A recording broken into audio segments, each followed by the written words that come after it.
The home of jump racing. This is where the magic happens. Feel like a Cheltenham favourite with Paddy Power.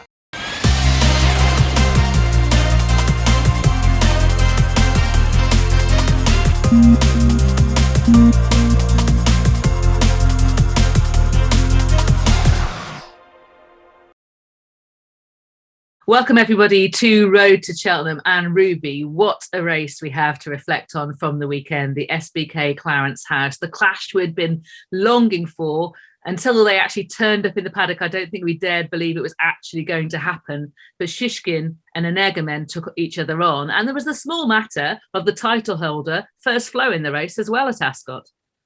Yeah, there was the small matter of the title holder as well, first flow. But look, it was a brilliant race to watch. I think when you've got a foot in either camp, and I have one in the Willie Mullins camp, you're hard to probably call it a great race when you lose. And that's purely out of the disappointment of that, I suppose. But it was a brilliant race to watch, and it was run very evenly. It was a strong race, and ultimately the best horse won. Yes, we're going to unpick it in lots of detail in a moment and think about future scenarios. For me, it was one of the best races I've seen for years, I think. It was a really good race, yeah. Just the tactical element of it and how it was panning out, I just thought was extraordinarily good. And it was one of those races where you just could not sit down and watch it. You had to be on your feet and moving around. And I was kind of pacing before the race and pacing after the race. It was just incredible. Yeah, and look, you often hear Aidan O'Brien, I suppose, referring to it when they run pacemakers about creating a strong race that is even and allows the best horse to win. And with the pace that Energumene went, that's exactly what you got on Saturday.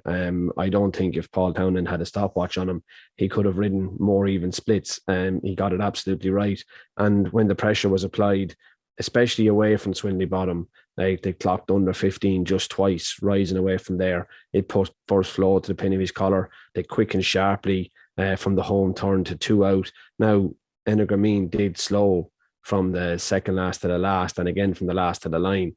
But the fractions I was clocking, who says Shishkin didn't slow as well? He just didn't slow as much. But it was a really good race. Jumping wise, I thought maybe Energumene held the ace there. Obviously, Shishkin pecked at the third fence down the hill, and that could have been costly, but he came back on the bridle. I thought Energumene didn't miss a beat jumping, got a brilliant jump at the last, and probably pinched himself the best part of a length there, but he still couldn't repel Shishkin. For me, this was Energumene's best chance of beating Shishkin. I thought the track would particularly favour Energumene.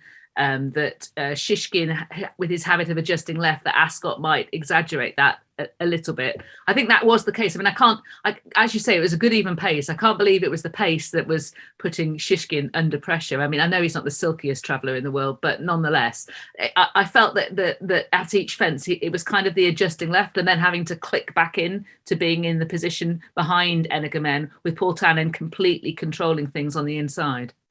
Yeah, but there was a couple of times that Paul set Energumene alight, the last ditch and the last fence in particular were the obvious ones to the eye. Or Energumene has that scope to stand way back that you would expect, or you see 2-milers often doing. Shishkin doesn't do that.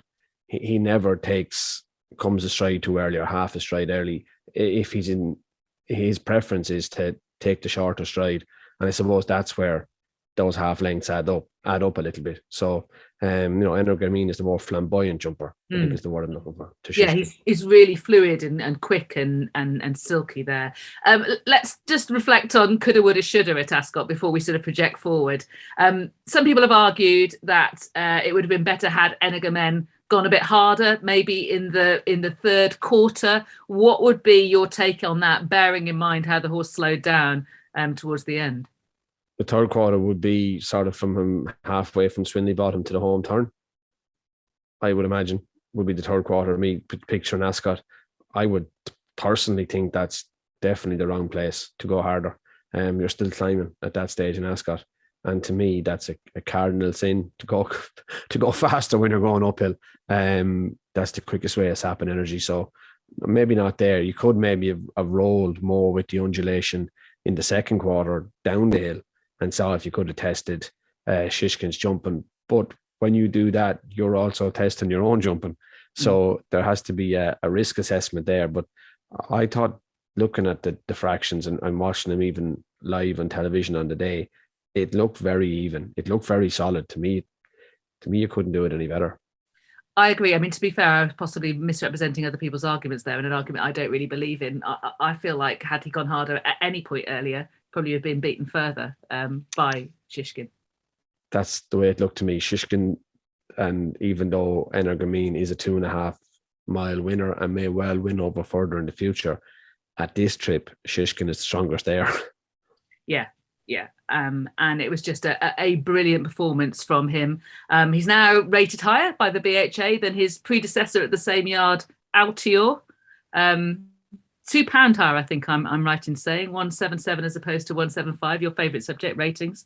And he that's very important, because I can see Shishkin competing in a handicap chase somewhere in the near future. So he's rated absolutely so relevant. I'm glad the handicappers went to the border of getting that right. We're trying to compare generations. Right, so let's have a look at the impact on the Betway Queen Mother Champion Chase betting, shall we? These are Paddy Power prices. 4-6 now, Shishkin. 3-1, Energumene. Shak and Passoir, his stable companion, who we'll discuss in a moment, is 8-1. Nuba Negra 10s and Grenadine 16-1. Now, we are going to try and work out how, if Energumene can take Shishkin on and beat him at Cheltenham. But first of all, let's get Willie Mullins's idea about that, because after Allaho won at Thurles on Sunday, Gary O'Brien asked him whether Cheltenham would suit Energumene. That horse would be running there for the first time. I don't know. Does our fella jump a little right on occasions, but other times he jumps straight. We never worried about it before, but we don't know whether he's going to be better or worse at Cheltenham. We'll have to wait and see. And Willie, understandably, in the build-up to the race, you and Nicky Henderson were both saying all the right things, very respectful of the opposition, etc., which you have to be. But in your heart of hearts, were you going there pretty confident in your horse yesterday? No, God, you couldn't be going there confident. No, I was going there that our horse was in great order, and I think he was in great order. And I think, as I said yesterday, we got the run of the race. He jumped well, did everything Paul wanted him to do, did everything Paul set out to do. Have we anything left in the locker? You'd wonder about that, whether the track, so we've a left-handed track in Cheltenham, more undulating than Ascot. They're all the things, they're the unknowns. And, then we look at the race yesterday, look at the way we rode it, the tactics we employed. Should we change them? Could we change them? Should we stick to what we're good at? I don't know. They're all the things that we're going to be asking ourselves time and time again. Think tank called that'll be it. So if you have a spare hour or two yourself, you can come down and throw your tuppence worth in. Yeah. I'm not sure. So it sounds to me, Ruby, as though you're all scratching your heads. Yeah, basically, Lydia. But I suppose you have to look at every event and try and learn from it, and try and do something. You're trying to make up a half a length as such. But it's probably realistically, when you switch direction, it's going to be a bit more than that. But yeah, you have to look at it and see what can be done. You can't just go back to the battle and do the same thing again, because that doesn't work. Okay, well, let's compare the task in terms of the two race courses. And you've you've ridden Cheltenham and Ascot many, many, many times, and you're very familiar with all the angles that can be employed by riders at each track. Looking at Ascot and thinking about how the Clarence House was run, and comparing it to the old course at Cheltenham and thinking about how the Queen Mother Champion Chase might be run, how might you approach it if you were on Energumene? We just got two maps to try and illustrate this if we can. We don't have the gradients, but Ascot is a stiffer track than many people believe it to be or understand it to be. So, the descents and the ups and downs of Cheltenham are more frequent, but in Ascot they're longer and more sustained. But I think it's the jumping is the biggest difference between Ascot and Cheltenham. There's 13 fences in that Clarence House. There's 14 in the Queen Mother Champion Chase, over a furlong shorter. So you're taking a furlong out and sticking in an extra fence. So that's probably the angle you're most looking at. Now, there's 3 long runs in Ascot in a 2-mile chase without a jump. And that's from the time you jump the first till you get to the second. It's a long run without a jump. Again, from the back of the 3rd fence to the 4th fence, big long gallop without a run. You run down to the bottom of the hill at Swindley Bottom and all around that bend before you get back to fence number 8, I think it is. Big long run. And again, back to when you started, 3 out to 2 out. So you have 3 long runs without jumps in Ascot. Whereas in Cheltenham, you do have 2, but they're at a much different stage. The longest runs in Cheltenham are from the last ditch, 4 out to 3 out, and then from 3 out to 2 out. Now, a lot of that is also done on the descent rather than the ascent. So that definitely brings jumping back into the equation more at Cheltenham. The extra fence, and you've more fences come at you quicker in Cheltenham. You've jumped 2 fences in the space of a furlong and a half. You've only 1 jumped in Ascot. And the first 4 fences, and even to the 5th fence on the bend, there's not as much galloping to be done there as there is in the early stages of Ascot, which would suit the jumper rather than is there. Yeah, okay. So the argument is that Energumene, with his slick, fast, fluent, low jumping, will be able to take advantage of that at Cheltenham. Is that not looking at his habit of adjusting right? He's going around a tight left-handed track this time around, and he's low. Might Cheltenham catch him out? Oh, that's, of course it could. And that's the same argument. People say, like, oh, if you went faster, as soon as you go faster, you're up in the risk with the jumping. So you have to be able to balance that out. But the first 4 fences in Cheltenham are in a straight line. Well, pretty much a straight line. So adjusting right shouldn't be the issue. It's not till you get to the 5th fence that you're going to see whether going right is going to catch you out or not. But it's more so to what you could conserve, Lydia, more than what you will gain. And with the jumps coming up quick, can you conserve enough not to slow as much late in the race to repel Shishkin? That's the way you'd be looking at it. There's also an argument going around that because Shishkin had that peck at Ascot and was occasionally losing a little bit of ground at his fences, that his jumping might be put under pressure by Energumene in the champion chase. I'm not sure I'm convinced by that. I felt that was an Ascot thing. This is a horse that's gone round and won an Arkle before and has got himself out of trouble in the Supreme and the old course as well. Yeah, but you have to look at that mistake and think, right, if Energumene had made that mistake, you would be arguing it was enough to have won him the race. But Shishkin made it. So that automatically, you have to put that argument to him too, puts him a more clear-cut winner. So Energumene, to me, probably has more to make up than we're actually allowing for. Yeah, I agree. Then again, it's just one serious mistake, isn't it? Either way. Oh, that's all. But I suppose looking at it maybe with my old hat on as a jockey, you're going out riding Shishkin thinking, as long as I don't have bad luck, I'm on the best horse. For whatever way you look at it, going out in Shishkin, you know you need luck. On Energumene, you know you're going to need a bit of luck to win. And that'd be my ruthless way of looking at it. That going out in Shishkin, as long as I don't have any bad luck, I'm fine. Yeah, I tend to agree. Now, we said it was difficult to sort of craft an argument of getting Energumene to beat Shishkin. We thought we'd have a look at it, didn't we, Ruby, through the sort of prism of previous races. We're going to start with the 2018 Queen Mother Champion Chase, which had the matchup between Duvan, Special Tiara and Altior. Do we have some relevant players potentially in this year's field that can play the part of those horses? We think we do, and that's why we picked it and put it first. Could Shaq and Poursois be Special Tiara? Obviously, Willie's voiced his thoughts on last year's race and that Shaq wants to gallop. So when you're watching the 2018 version, you'll see Special Tiara goes, Duvan sits second, Patrick Mullins was riding him, and Altior's in behind him. Now, even at the back of the second fence, you can see Nico having to give Altior a little bit of a squeeze away from the second fence. And by the time they get to the 5th, this race is taking shape. Special Tiara's in front, Duvan is tracking him, Altior's behind him. Could that be Shaq and Poursois, Energumene, Shishkin? Possibly. Down the hill to the water jump, Duvan jumps beside Special Tiara.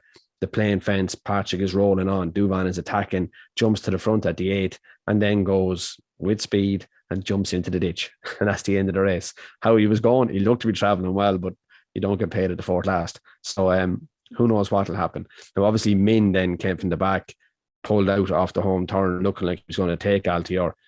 But Altior has that turn of foot that we saw from Shishkin at the back of the last in Ascot. Altior shows his D here, going to the second last in a way where he just takes over on Mean. Now, your favourite race, Lydia, is the 2019 version. Mean versus Altior. This is the video that you're going to sit down and show Paul Townend at the Champion Chase and say, now this, Paul, is what you shouldn't do.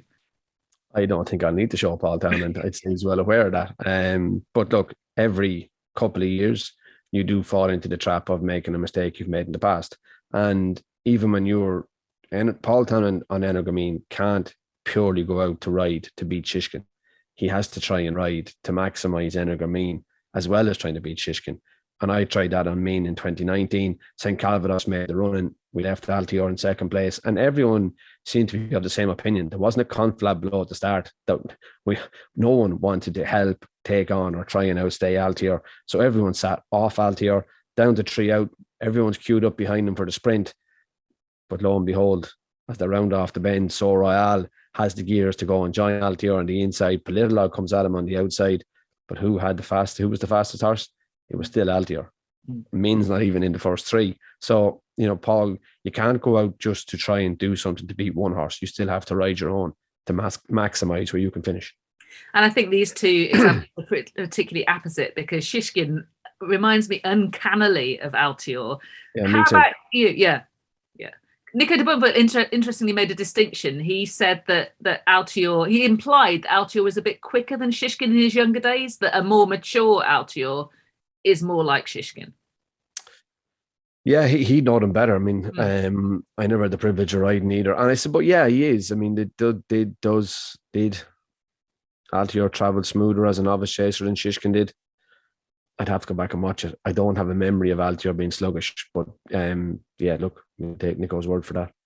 Yeah, I mean, even as a novice hurdler, the power boosters used to kick in, didn't they, on Altior. Let's move on to Sprinter Sacre and his 2 wins, starting with the 2013 Champion Chase. This is the least relevant, probably, isn't it? Yeah, this was a riot. Look, Mail de Bernay, I think it was called, made the running, size in Europe, Summersby, Sanctuaire. But look, Sprinter Sacre is just always going so much easier compared to the opposition. Like even at the 4th last, where Barry Geraghty gives him a squeeze, Sprinter puts down, dances in front of it. But by the time he turns to run down the hill, size in Europe is treading water and he's absolutely running away. Flies the 3rd last. And the rest, as I say, is history. This was a brilliant performance. And he was just so dominant. And I don't think that has any real relevance on this year's race. Like, I think Shishkin is the best horse, but I don't think he's going to be this dominant.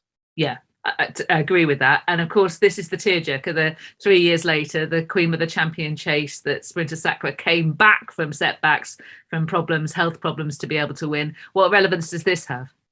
Yeah, it was a tearjerker for me too, for a different reason. What reference does this have? Look, Undersow went that special tiara, and I think it's the latter part of this race that is going to show you the difference.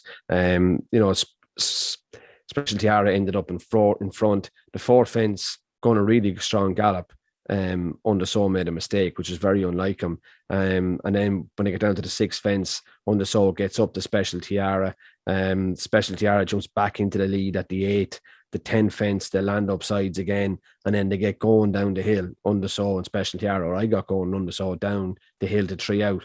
But Sprinter Sacre just comes out from behind us, and what he has going to the bend, when I'm flat to the boards and looking almost for a breather, Sprinter Sacre just kicks into overdrive. And that's the common denominator with 2 mile champion chasers. They're able to up the ante off the bend. Sprinter Sacre, Altior, Shishkin, and the other, I think, common theme amongst that, Lydia, is a Nicky Henderson horse beating a Willie Mullins horse. we don't mean to rub it in. It's just coincidental, Ruby. And we on this side of the IRC have got to cling on to something as well. I agree. I think the gears is the thing about the very top 2 mile chases, which Shishkin clearly has. I think Energumene is just a galloper. I mean, some people will think this is crazy, but I think he should go up in trip. What do you think? I suppose if you're holding a docket at 14 to 1, you would like that for the Ryanair. It's got nothing to do with that. It's got honestly, genuinely nothing to do with that. But I think the relevance is both Mean and Undersow did end up winning Ryanair chases after being defeated in champion chases. So It could be that that's what happens in time, but I would be shocked, amazed if Energumene went that road this year. Yeah, no, I'm not suggesting that at all. I'm just trying to get at honest governor, get at what the horse might be. Last example we're going to look at is the year 2000 Champion Chase. Oh, what an amazing epic race this was between Edredon Bleu and Direct Route. What relevance to this? This is the ultimate, not smash and grab, but go out, all out. Eyeballs out. In a sense, because look, you've Edredon Bleu, Celebrate, Flagship Uberales, Direct Route, but fly down to the first. But at the fourth fence, they're still pretty bunched up. It's not till they round the bend into the back straight that AP decides, here, I'm going on Edredon Bleu, and he never backs off from there. Fifth fence, he sends them to the eighth, outside the wings, again at the ninth, and he's just has the hammer on all the way down the hill to the third last, second last. Flagship Uberales misses, and off the bend then you're thinking, oh, Direct Route's going to come and get him. But that was a really brave ride from AP, but that was pre-watering back in 2000. I think Tutchev had broken the track record the day before in the Arkle. I'm not so sure on water ground you can ride Cheltenham that way anymore. So eyeballs out, as you're calling it, I don't know, can you go eyeballs out in Cheltenham anymore? Yeah, maybe not. I suppose that Edredon Bleu turned out to be a stayer as well, though, didn't he? For King George after, yeah, that kind of ride. So just be interesting whether that is an option. What would you do? What would I do? Yeah. I hoped I would be going out knowing I needed a bit of luck, so I would bank on the jumping. Most likely put myself on the floor, but sure, hey, wouldn't be the first time I did that. And really, everything adds up to be in Shishkin's advantage. You know, Nico de Boinville doesn't have to worry about that, does he? No, he doesn't. But likewise, Paul Townham will know that the pressure's on Nico, because all the expectation is now on Shishkin. True that. Okay, let's talk about another angle that people were talking about post the Clarence House. And this is whether how the horses come out of the race, how they recover. There would seem to be contrasting thoughts about that immediately afterwards. Willie Mullins saying that Energumene has clearly had a tough race. Nicky Henderson reporting on the Sunday that Shishkin was bouncing. What's your take on that? Yeah, it can be. And look, as hard as it is to explain, I do firmly believe horses know the difference between winning and losing. And I don't think Peddler's Cross, did he ever come back to the horse that Hurricane Fly beat in the champion hurdle thereafter? I'm not sure he did. He was undefeated going into that champion hurdle, or maybe he'd been beaten way back in his career, but he was on a good winning run, Peddler's Cross. And yeah, Energumene has to bounce out of it, and we'll give him plenty of time. But look, if he's telling you he's tired, he was pretty tired. Yeah, absolutely. And so, I mean, I suppose the race that everyone has in their mind is that duel between Altior and Surname, which was much referenced afterwards, and horses not being the same afterwards. So I suppose, go on. I'm not so sure about that. I would believe that Energumene and Shishkin in January were in a better place fitness-wise to have this race than Surname and Altior would have been in November. That's just time and fitness. I absolutely agree. I think that the whole of that argument has been overstated, but nonetheless, if we think about it from, say, Nuba Negra's point of view and have a look at the closing stages of last year's Queen Mother Champion Chase, Nuba Negra finishing second to put the kettle on, Shishkin Passoir, who we'll move on to in a minute, finishing third. What the Skeltons are thinking is we've got the freshest horse. This is a horse that's flopped in the Tingle Creek last time, second in the Champion Chase, has won a Schlur, likes Cheltenham. This horse is fresher than either Shishkin or Energumene. Yeah, he has that going for him. But look, even last year's race, you look at them turning in like they're in a heap. I don't think anybody can see a replay of this race. Shishkin Passoir gets an unbelievable run through on the inside to put the kettle on, pings the second last. Nuba Negra doesn't get the greatest of runs, has to switch. You've Grenadine in there as well. And he comes home well from the last. Nuba Negra gets outside, put the kettle on and lunges late and doesn't get there. But I think, Lydia, with the more utmost respect to Nuba Negra, I think on every piece of form we have freshness. He's going to want freshness and a bit. I think you're right. Okay, how about Shishkin Passoir? Because that's not true of him. He's won the Dublin Chase twice with some really high-class performances, even better at Punchestown at the end of last season. So far, he's not proven at Cheltenham. You've articulated a view where if he runs against his stable companion Energumene in the Champion Chase, he's the likeliest to lead, because the feeling was that last season in the Champion Chase, the team wasn't aggressive enough. Yeah, that's some opinions. For me, the more I look at last year's Champion Chase, the slower I am to forgive Shishkin and Bourgeois to get the run he got off the home turn, 2 out, to go there on the bridle, to go to the last pretty much on the bridle, and for Paul Townend not to lift his hand off the reins till they'd crossed the junction of the tracks and still not win. Yeah. You're thinking, how? Yeah. So I'm afraid Shishkin, I'm a massive fan, but you have to prove it to me. I feel exactly the same way. And I think he just looked uncomfortable. I don't think that's his place to be. Is it a compliment? Is he a complication for Energumene? I mean, if they were in different yards, would you look at that horse and think, oh, that's going to complicate what I want to do on Energumene? No, I don't think so. And even at Ascot on Saturday, had David Bass chosen to send first flow, he didn't. He elected to follow. But had he chosen to jump out and go, Paul would have sat second. All Energumene wanted was an even gallop. Be it that he was in first, second, third, or even fourth at Ascot, he was just going to go his own speed. And I think you can often overcomplicate position, where actually it's the pace you're going is far more important. Is there, Ruby, a scenario, outside scenario though it might be, if Shishkin and Bourgeois is particularly impressive in the Dublin Chase, that Paul Townend could end up riding him because he doesn't have a defeat to Shishkin to his name, whereas, as we've just discussed at length, we can't find an obvious way that Energumene is going to turn it around with Shishkin? I don't know, Lydia. I haven't asked Paul, so I'm not going to speak for him, but he'd have if you were in his away, shoes, if you were in his shoes. If I was in his shoes, I wouldn't even entertain the question, let alone try and give you an answer. No way. No, but go on. If I was in his shoes, that's what you'd be getting absolutely blanked. How dare you even ask? Because I don't want to be in that awkward situation. Oh, it's taking me back. This conversation. Yeah. It really is. So, no, I'm not putting words in his mouth. I would be the same. To be honest with you, I wouldn't comment on it till I've ridden Shishkin and Bourgeois at the Dublin Racing Festival and how he comes out of the race, because to me, you're a jockey, you're not an anti-post punter, so why nail your colours to the mast before you have to? There are 3 British trained entries at this point for the Dublin Chase. I've mentioned Grenadine. The others are Editor de Gite for Gary Moore and Sky Pirate for John Joe O'Neill. Paul Nicholls has indicated that Grenadine does go for the Dublin Chase, which is fantastic in terms of international sport. It's really good to see him going over. Do you see any of those being able to trouble Shishkin and Bourgeois if Shishkin and Bourgeois is back to his best? They're entitled to think they can, because all that anybody can go on is the evidence of what they've seen. Tingle Creek, blowout, missed Leopardstown at Christmas. So if you're training the opposition, yeah, of course you'd be thinking of coming. Shishkin and Bourgeois, look, I saw him, what day is today? Thursday, Tuesday. He worked well on Tuesday morning. He's in great form. But look, I think Shishkin and Bourgeois is a really, really good horse, but he has to start proving it to me on the track. And of his last 3 runs, 2 have been disappointing.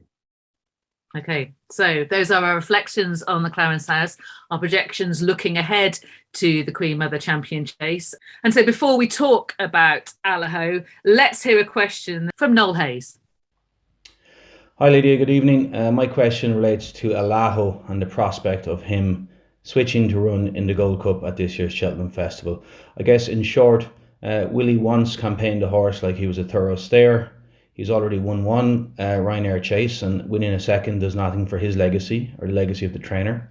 The owners seem to be on record as suggesting that their ultimate target in ownership is to win the Gold Cup. And I mean, ultimately, he's an older, stronger, more mature horse and now has better prospects for staying that Gold Cup trip. So I guess, in brief, the question is, what are the chances of Allaho switching to run in this year's Cheltenham Gold Cup? Yeah, I can see Noel's argument, but Allaho has run 15 times in his life, and 5 of those have been at 3 miles or 3 miles plus. He's only managed to win the once. He's ran 3 times over 2 miles or 2 miles and 2 furlongs and has never won. And at 2.5 miles to 2 miles and 5, he's ran 7 times and won the 5 of them. So I think that Willie Mullins has eventually found the correct distance for Allaho. And therefore, why would you be swapping it? I mean, legacy, I don't think Willie Mullins' ego allows him to think about building a legacy. He's building a business, not a legacy. And I think it's okay for other people to think, try this. But the consequences of being wrong when you're training them are much different to consequences of people with opinions. I think Allaho looks so well fitted to the Ryanair. If we think how he ripped that race apart last season, I think he can become the first horse since Alberta's run to win it for a second time, and only the second horse ever to do that. Let's have a look at what he did at Thurles on Sunday. This became a non-event, didn't it? I mean, Fakir Dudaris has been thumped by Allaho before, but he made it worse by an error at the very first fence. He did. Look, they lined up. Allaho booked out in front. Fakir sat on the inside notebook just outside him, and Battle Over the Yoon is following them. Long run to the first fence in Thurles at this distance, and when they get there, Fakir Dudari steps straight into it and makes a howler of a mistake. Mark Walsh does well to stay on him. Allaho goes to the third fence last in the back straight and pings it. Now Fakir is sat last. Mark Walsh is trying to do the right thing, give him every chance to recover and at least finish second if he can. The fifth fence, though, watch how Allaho even gets a bit of ground on notebook. He's very quick through the air, Allaho. Sixth fence, he was very good, but his ears are pricked and there's no tension on the reins, which is a little bit un-Allaho-esque. He used to be a bit keen. He's definitely more relaxed now. They get to the 10th fence and they're up in the ante. He gets in tight, but he's very quick at it. And again, at the 11th, before the second last, before the turn in, it's not a big, massive, flamboyant jump, but he is very fast from A to B. And he puts a lot of distance between himself and the others down the straight. Starts to quicken up, lengthen more so than quicken, which is probably hard to see the injection of speed because his legs don't look to be going any faster, but his stride looks to be getting longer. And he gets to the last and just stands outside the wings, which Paul Townend wasn't expecting. But arguably a stronger performance than what he did in this race last year. So it backs up your opinion, Lydia, that he will become the first horse since Alberta's run? Yes. In a second. Yeah. And only the second one ever to do it. There was a talk at one point after he won the John Durkin that he would go straight to Cheltenham. Hurrah! He ran again in the Horse and Jockey Note. Yeah, I know. Even Gary O'Brien was saying that to Willie Mullins on Sunday, and Willie was looking at him as if to say, "Who said that?" Oh, really? Gary was kind of saying, "You said you." Right. In his mind, apart from in his mind, he didn't actually say it. Was it that Allaho improved for racing last season? He seemed to, and also, sorry, he did look to improve for racing last year, but Willie's mind was watching him in the John Durkin thinking, I won't run him at Christmas after having such a hard race. Not what he verbalized, but right. I believe that's what he meant. Right. Okay. Thanks for translating. Let's think about First Flow, who's only entered in the Queen Mother Champion Chase. We mentioned him in passing. He was carried out in his shield when third in the Clarence House. He's since gone up in trip and won at the Peterborough at Huntingdon over 2.5 miles. I was slightly surprised in retrospect now that he wasn't in the Ryanair. I'd have thought that the new course would suit him a bit better than the old as well. Yeah, possibly. I mean, he did beat Angel's Breath at Ascot 2 in a novice chase over 2 miles and 3 furlongs many moons ago. Yeah, it is slightly surprising. I don't know. Is he going to go to the Champion Chase, or is Kim Bailey Ian Aintree have a go at them there? Possibly. En route via the Ascot Chase, you would think, where he might run into Dashel Drasher, who ran second in the inaugural Fleur de Lis Chase at Lingfield. He was just worried out of it by 2 for Gold. This was an extraordinary race to watch.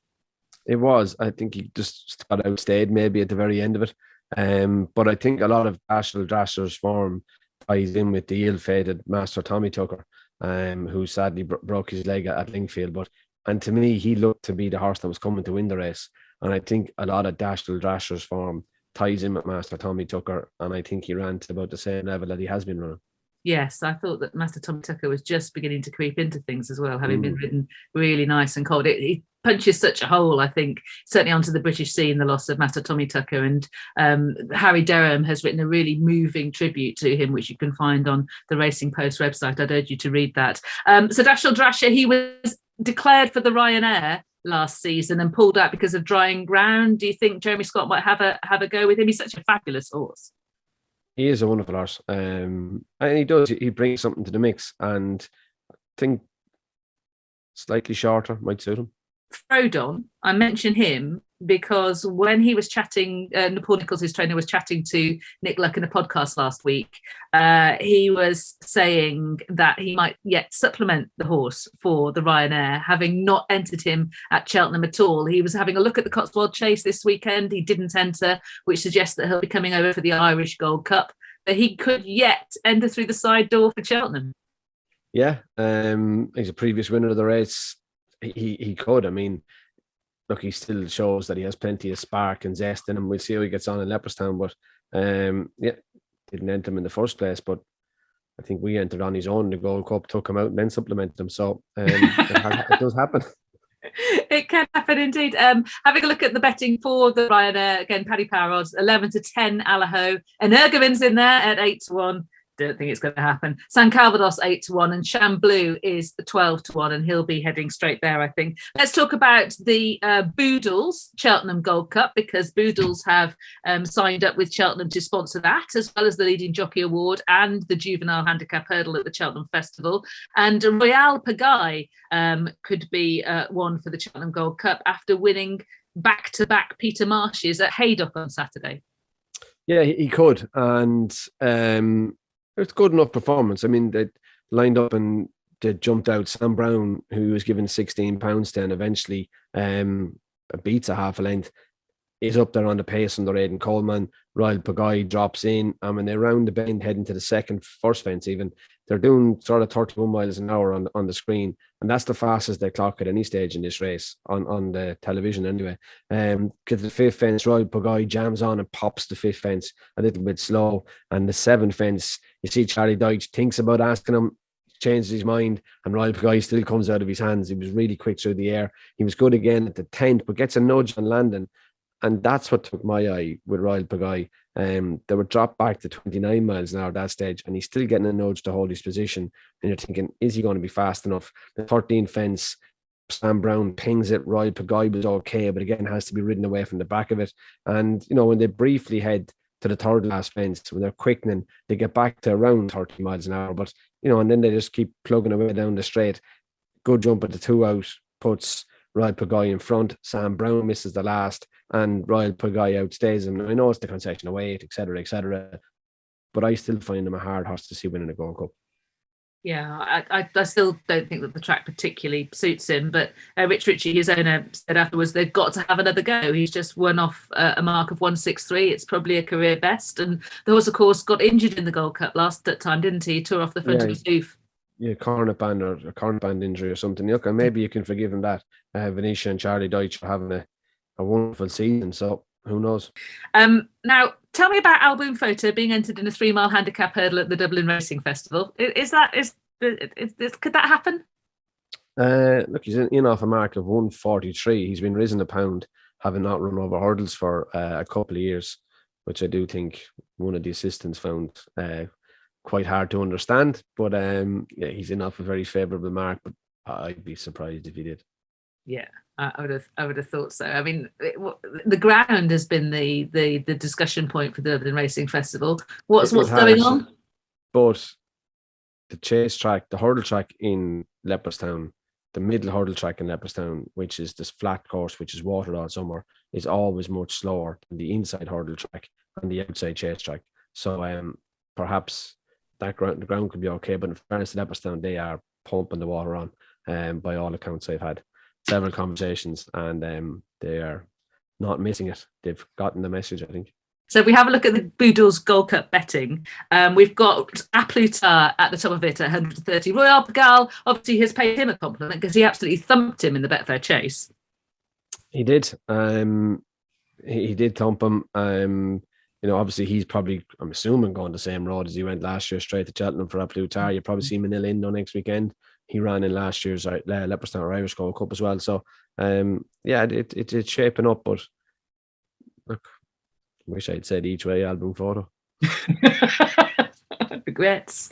You've had a few. Right, if we have a look at Saturday, we've got the Cotswold Chase. So this could well be intriguing. Chantry House back after pulling up at the King George. He's got to prove himself, hasn't he?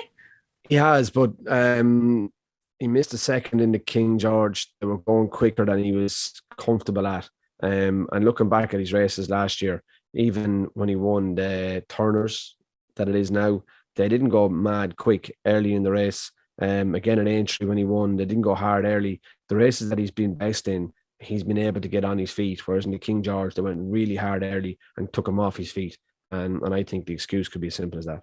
And if I right runs well in this, isn't he shouldering his way into graded company for Harriet Graham and Callum Bewley? I wish he'd shoulder his way into the Grand National. Well, he might just yet. Okay, so that's where we are with the intermediate and staying chasers. Let's move on to the novices. Now, unaccountably, Ruby, Henry de Bromhead seems undeterred by our concerns about Bob Ollinger for the Turners. He goes straight to Cheltenham, no Dublin Racing Festival, no brand advisory, it's the Turners. We're not arguing about the horse's ability. I want to talk about some form lines that have been given a boost and some horses that are pretty good in their own right. Edward Stone, who is the great British hope for the Arkle. Minella Drama, who finished well beaten by him in the Henry VIII, has won at Haydock, and Warlord, who was second to him in that same Grade 1 at Sandown, has won at Lingfield. So those are some positive signs of that form. Yeah, Warlord looked like coming off third best, turning in behind Il Ridotto and Fav War, then looked like coming off second best, but eventually grounded out to win and win quite well for Brendan Powell and the Tizards. A minute of drama. I think his performance was better than it even looked. He pulled himself up completely going to the last fence in Haydock, and the speedometer on the bottom actually is the best indicator. He drops down to nearly 20 miles an hour to jump the last 21 miles an hour, but by the time he hits the winning post, he's gotten all the way back up to 28. So I thought that was interesting, how much he slowed himself down, but how much he had left to quicken back up. Yes, his trainer, Donald Kane, described him as wild. He's clearly got a mind of his own. Now, having a difference of opinion, Donald and rider Brian Hughes. Donald's thinking Aintree, and Brian is trying to persuade him Ayr. And of course, Ayr comes first this year, and he probably can't do both. Meanwhile, Joe Tizard is talking about the Arkle or the Turners for Warlord. He did enter him in the Lightning Novices Chase. If we have a look at the declarations, third time lucky. It's good to see him back. The return of him after he ran third in the Henry VIII when he went a bit too fast and put pressure on his own jumping. Yeah, he did, and he'll have to bounce back from that. But yeah, it'd be interesting to see how he gets on. I still think he has to improve to get up to Edward Stone's league. Very much agree. At least For Pleasure's presence provides some pace in the race. Some. It's a bit of an understatement. I don't think third time lucky to be keen anyway. Yeah, exactly. It could well set up to suit him well. Okay, that's the update on the novice chasers. Now, there was some interesting action at Haydock on Saturday over hurdles as well, and we've got a direct comparison between Tommy's Oscar, who continues to force his way into the champion hurdle picture, and the novice Jonbon. First up, Ruby, you're going to compare and contrast how the two races were run. Obviously, we have two hurdle races run over the same track, same distance, so we can compare them both. But look, we know Navajo House and Global Citizen go really quick in the champion hurdle trial, so we're going to ignore them and we're going to compare Tommy's Oscar, who's in third place on the left hand side, with Jonbon, who's in JP McManus's colours on the right hand side. And at the first hurdle, there's about 3.4 seconds of a difference between Tommy's Oscar and Jonbon. Now, don't mind the right hand side yet, because that was only the second hurdle, because the left hand side are at the third. Tommy's Oscar's taken off, pops it, and he's still going to be roughly the same distance in front of Jonbon, 3.4 seconds. Into the back straight again, Jonbon is about to jump, but ignore that because that's only the fourth. There's Navajo Pass and Global Citizen go to the fifth. Here comes Tommy's Oscar about to jump it now, and he's increased his advantage to nearly 5.6 seconds over Jonbon, who's taken off now. Now, obviously, the race on the left was run 5 seconds and 5 seconds faster than the race on the right. Interesting stuff. So totally different types of races and quite a big disparity in the overall times, Ruby. Yeah, there was. Tommy's Oscar's overall time was 5 seconds quicker than Jonbon's. And look, I'm going to analyse Danny McMenamin's ride a little bit later and in a bit more detail. But look, Tommy's Oscar is going in the right direction. He's a really slick hurdler. He's rising up the ranks. I wasn't so sure whether his penalty was fully justified after his last win, considering they claimed £7 off him. But he's a horse who seems to be improving every day he goes to the races. Definitely. We'll talk about him later, as you say. Let's focus on Jonbon. Now, he got his reviews for this win in the Rossington Main were quite negative in several quarters. I can't really have that. He went to Haydock for experience and he got it. Yeah, I'd say more so people were expecting to be blown away and then weren't by the manner of his victory. And then they jumped to conclude, well, everyone forms their opinion and most were a little bit downbeat. I tend more to agree with you than the downbeat ones myself. I thought it was a very tactical race. They went quite slow. Look, Richmond Lake made the running. Jonbon, as you rightly say, was there for experience. So he tucks in, he sat in third or fourth. He's very good at the first hurdle, very good at the second hurdle. Might Eye is on his inside. But as they come up past the winning post, they're going the same speed as the horses were going in the Peter Marsh, which is a 3 1/4 mile, 3 mile, 1 furlong chase. This is a 2 mile novice hurdle. They're doing the same speed. So that'll tell you how steady they're probably going in this 2 mile novice hurdle. But it does start to get a little bit quicker down the back when Dommy Boy pulls his way to the front. And that actually injects the pace into the race too soon off a slow pace. And they get racing from the 5th hurdle. Round the bend, they're really trapping the 3 out where Jonbon jumps into the back of Dommy Boy and loses his momentum. But it's Aidan Coleman's body language then. I know people are saying, well, what about Jonbon's head carriage? But watch Aidan Coleman going to 2 out. He sits up a long way from the hurdle and allows Jonbon to shorten up and pop it, giving himself a bit more ground to make up. But he wants to teach this horse to race. And he does, pulls it out in his right hand and his left and he heads across to the rail, gets himself to the front, flies the last and grinds it out to win and keeps going well enough to win. But I think he's kicked through the gears and won at a tight track from off the pace, off a slow gallop. I think there was more to like than dislike, actually. Yep, totally agree. I mean, he's jumped neatly.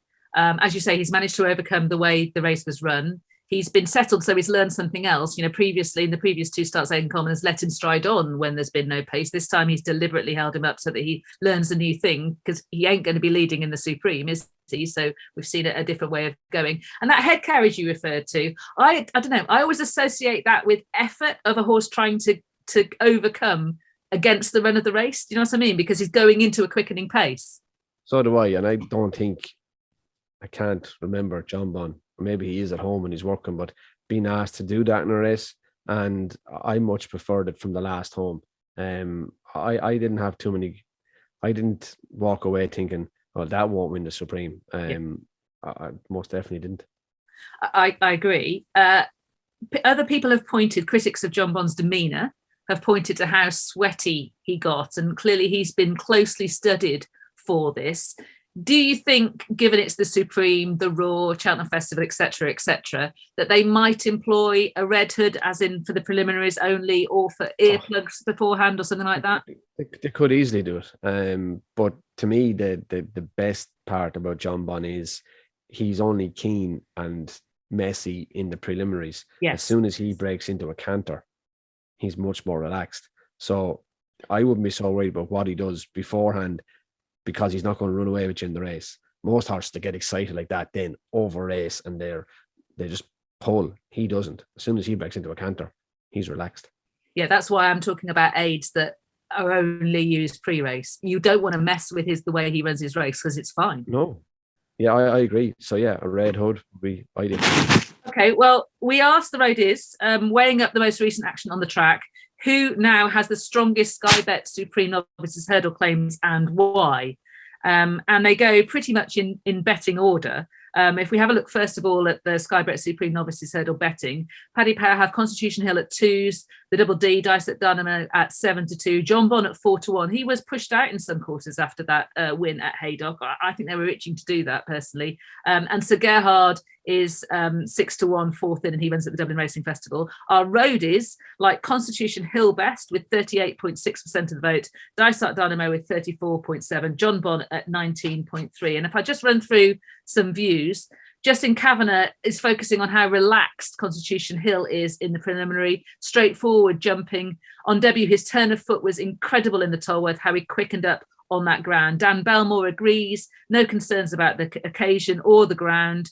Only slight worry is a small field where Dysart Dynamo is allowed to make all. Ruby, if you had to sum up Constitution Hill in a few words, what are his assets? Stamina, Tolworth, Sandown, he stays.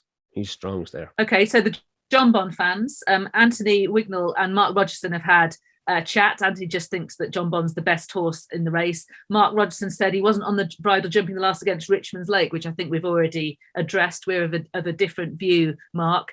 Mikey Hobbs, though, is a fan. He'll get a lead from Dysart Dynamo.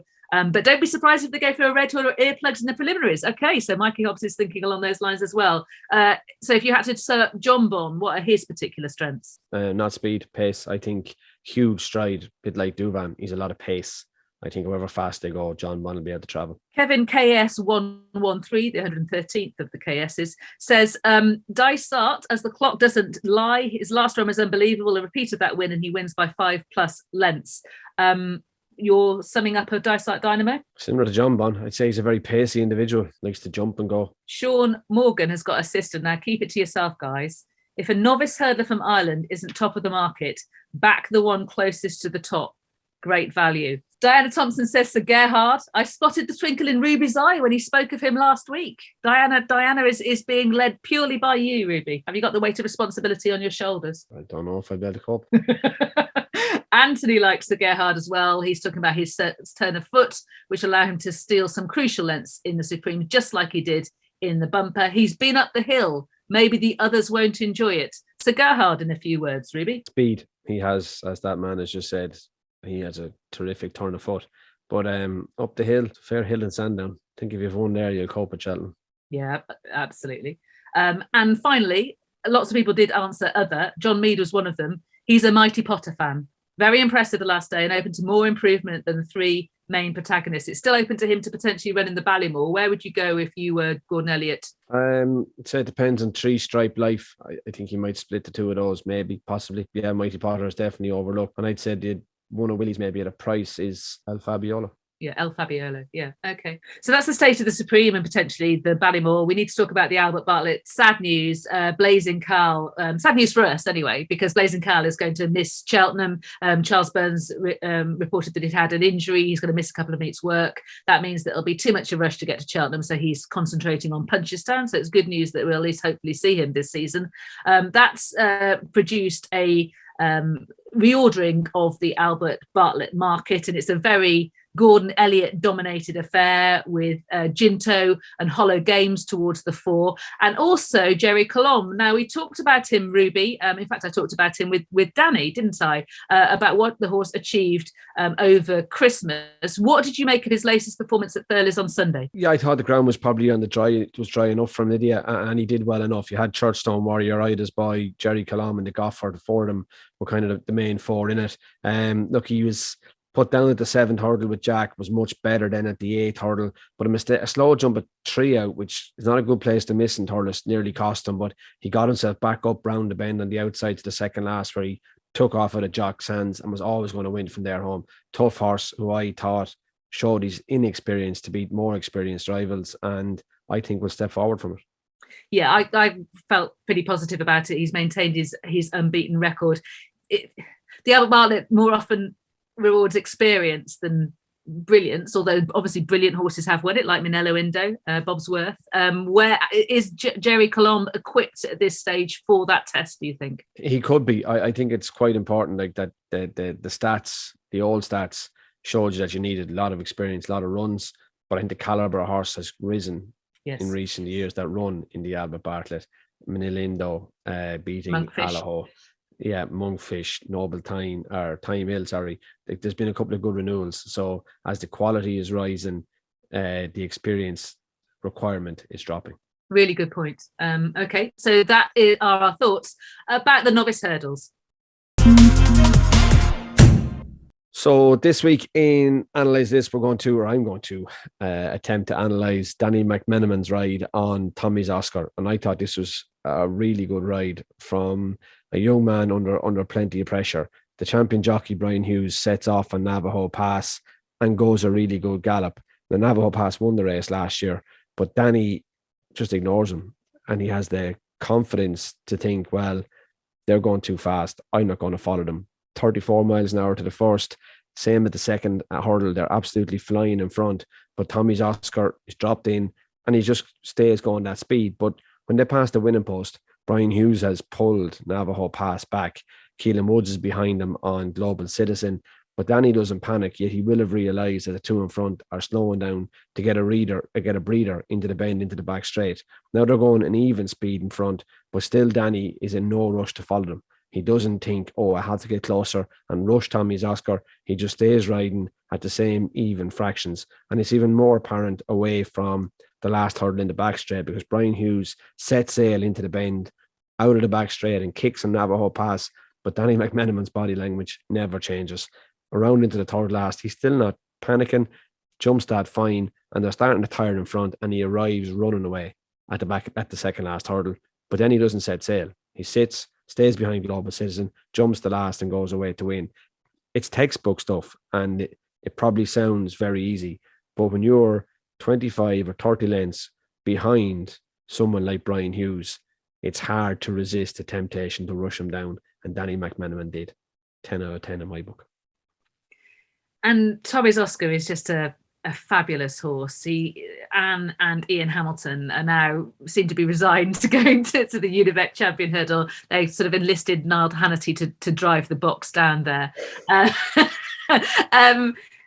And he's justified his place there. My concerns are their concerns. They've raised the undulating track. His best form seems to be on flat tracks, and he just adjusts right. And we could just ask Ocean what that's like on the old course for the Champion Hurdle.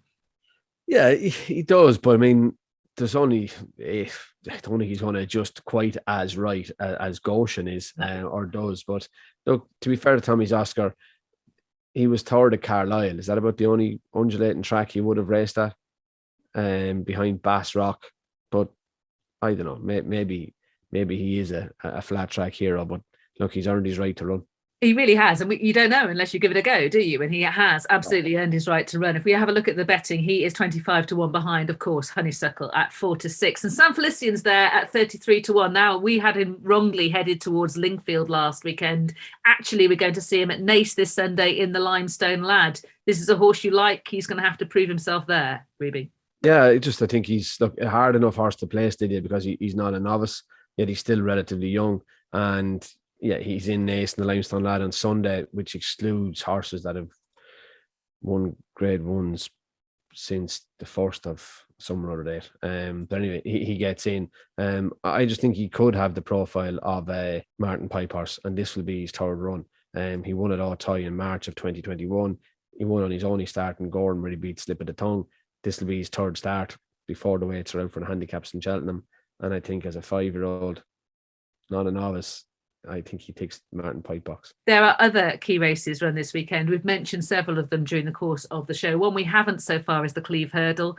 Champ is in that, facing the likes of Paisley Park and Lisnagar Oscar and McFabulous. And we'll be talking about that impact on the staying division in next week's show, as we will the outcome of today's Galmoy Hurdle. Again, that's going to be saved for next week. Other things that we'll be talking about next week, I would imagine, Ruby, is the Naas Novice Chase over 3 Mile 1 on Sunday. I imagine a few of those horses will be looking to qualify for the National Hunt Chase. Yeah, look, it is obviously a condition of running in the race. So, there's a couple in there, Statler, etc. Which ones are going to go now, I have no idea. But at least if you finish in the first 3 or 4, you can at least have the option of running in the National Hunt Chase. Fury Road's obviously qualified, so is Vanilla, but On Baton would need to qualify, and so would Noble Yates and Statler. They'd all need to qualify. Okay, well, much to talk about next week. In the meantime, there's the column, which is racingtv.com/Road to Cheltenham. And I have an important message to impart to viewers, and that is that there won't be a Road to Cheltenham next Thursday. This time next week, you're going to have to entertain yourselves at 9 o'clock. That is because, Ruby, we're doing something else, aren't we? Are we? Yeah, we are. Saturday. I knew we were doing one on Saturday, but I assumed we were doing 2. So this is absolute music to my ears. We've a week off.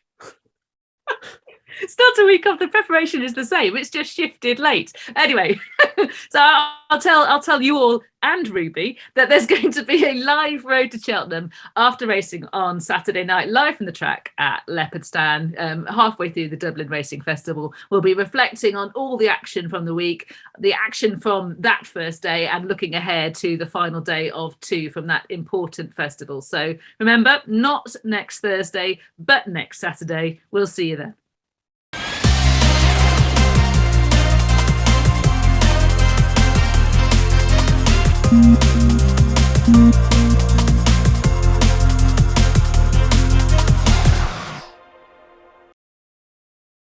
The home of jump racing. This is where the magic happens. Feel like a Cheltenham favourite with Paddy Power.